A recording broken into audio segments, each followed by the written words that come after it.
right, I want to talk about test reporting. My name is Paul Holland. I'm an RST instructor, and I'm going to start by talking about a problem with historical or typically historical test reports.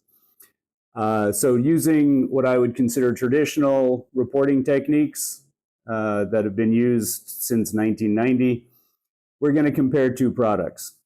So here we have Project A, and Project Bravo. They're similar in size, shape, complexity, time they started. And if we look at Project Alpha, it has 100 test cases written. They've executed all 100 of them. Their pass rate is 65%. They have 6 open critical defects. Project Bravo, they're also at sprint 4 out of 5 for their release. They've written 10,000 test cases. That's a lot of test cases. They've executed all of them. Their pass rate is 99.9%, and they only have 1 open critical defect. Which of the two projects is in better shape? Well, clearly it's going to be Project Bravo because they've written more test cases, they've executed more test cases, they have a higher pass rate, and they have fewer critical bugs, right? Guess what? Wrong. There was no story with those metrics. Those metrics on their own can be deceiving. They can be dangerous because they don't mean anything. And now I'm going to tell you the story around the context of those metrics, and you'll see what I mean. So if I'm telling you a story about the projects, well, here we go. Project Alpha. It's in fairly good shape. They should be able to deliver on time.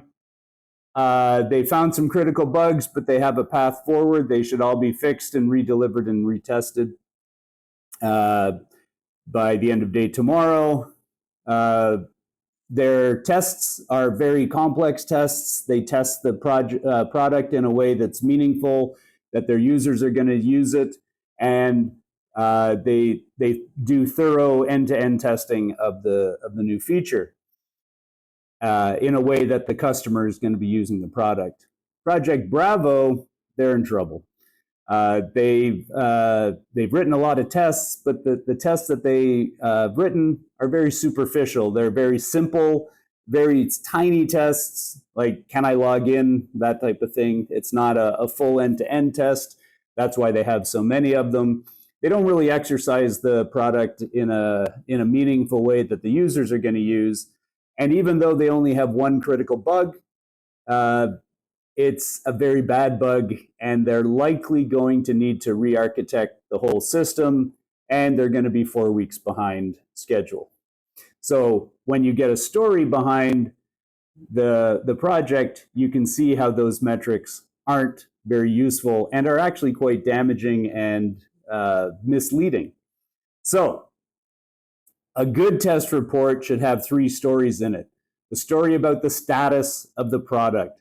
Is the product any good? How is it performing? What are the open defects? How did we test it? What did we do to test it? What did we test? What did we not test? And also we want to include in there the value of the testing. Why should the stakeholders be pleased with the work that we've done? Maybe we had some difficulty getting test data.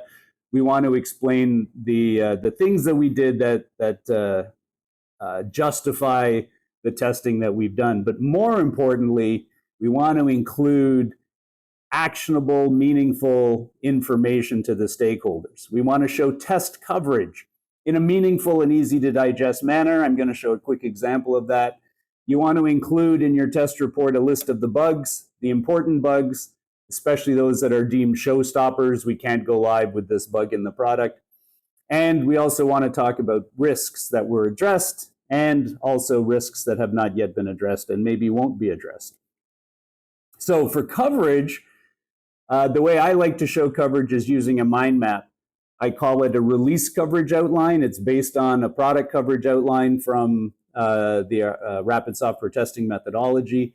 And it's essentially a simplified product coverage outline that includes a high-level view of the entire product, and usually focusing on the feature areas, not so much product coverage outline, which has the San Francisco Depot mnemonic, structure, function, data, interface, platform, operations, and time. That'll probably be in another video. But it instead focuses more on the function and has the list of the main functional areas in it. And then we use this coverage legend. We color code the mind map to say if it's red, we haven't tested this at all. We have no information. If it's the brown color, we've only done a sanity check, 1 or 2 happy paths, that's it. At the light brown color, the tan color, that's more than sanity. We've run maybe some error paths, and that would typically be the coverage level that you get if you were executing detailed test cases. Common test cases, the yellow, this is a good level of coverage for most projects. This would be where you've done most of the common uses of the feature that you're releasing. You've done increased variety, and you're fairly confident that most of your users, what they're going to do has been covered. Then when you get into the greens, that's a lot more challenging coverage, where you're looking at state coverages, a lot deeper testing. You would want to be doing this on critical applications like banking applications or health applications, things that are life critical or financial, as opposed to a game or something like that that's less important. And then the dark green, very difficult to achieve, deep coverage, strong data. Again, you'd want to be doing this, something like NASA testing for their moon launch, things like that. You'd be wanting to get a lot of the dark green. But for many applications, hitting the tan or the yellow would likely be fine. And here's an example of one of my projects. This is a project coverage outline. I changed the test coverage legend a little bit for this particular product, which is why it looks a little different, but it's based on the same indication that we had there. You can see there's a lot of red, that area not quite ready yet. And it's a good indication midway through a large project that that area is very delayed. We haven't even started testing it. And then the other areas, we're achieving common coverage or sanity coverage on those as you go through. At a glance, and the gray one is out of scope. Another team was looking after that, which is what the gray was on the side. But this mind map here, at a glance, you can the stakeholders can easily tell the areas that are well tested behind and those that need work.